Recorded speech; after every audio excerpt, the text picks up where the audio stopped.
We are Philadelphia's first independently owned micro winery. It's just Francesco and myself, and we make wine here in Kensington, and we source all of our grapes within 300 miles of the city. Focus on local varietals and showcasing sort of what this region can do, as there's historically been a bad connotation or a negative connotation with Northeastern wine. That all the wines here are sweet. We can do high-end wines just as good as California and Oregon and Washington. We are in production space for wine. We don't have a vineyard here, but we work with small growers from just outside of the city. So we focus on a 300-mile radius of Philadelphia. Nick and I drive out, we meet the growers. You want white or you want to try the red? And then when they're ready to be harvested, we're hand harvesting alongside the farmers, taking everything back to the city and pressing the wine here. This year, we grabbed grapes from South Jersey, some in Maryland. We made a sparkling wine with grapes from upstate New York in the Lake Erie region. The best part.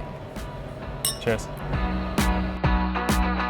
I have spent the last 6 to 8 years really just focusing on wine and running wine programs, and then really educating myself on the production of wine. I learned how to make red wine in Napa Valley, and I focused more on white wine in New Zealand. And then I worked at a winery in New Jersey for the last 3 years to kind of get a better idea of how grapes are being grown here in the Northeast and how we can find the right vineyard sites to really showcase what can be done. Our hope for the winery is to create a place where everybody can feel a part of something. There are more murals in Philadelphia than any other city in the country, and that is something to celebrate. So we decided that we would name the winery Mural City and make sure that we put really great artists on all of our labels. We live around 2 blocks away from the winery. It's our neighborhood. We bought a house here, we live here, we planted roots here. We think it's a great neighborhood, and we wanted to bring something to the neighborhood that we could do to contribute to help make it nicer and a better place. We just want people to be able to have a seat, relax, and enjoy. We've designed this entire space to really be an extension of our living room. So when you come in, you're gonna literally walk into a living room.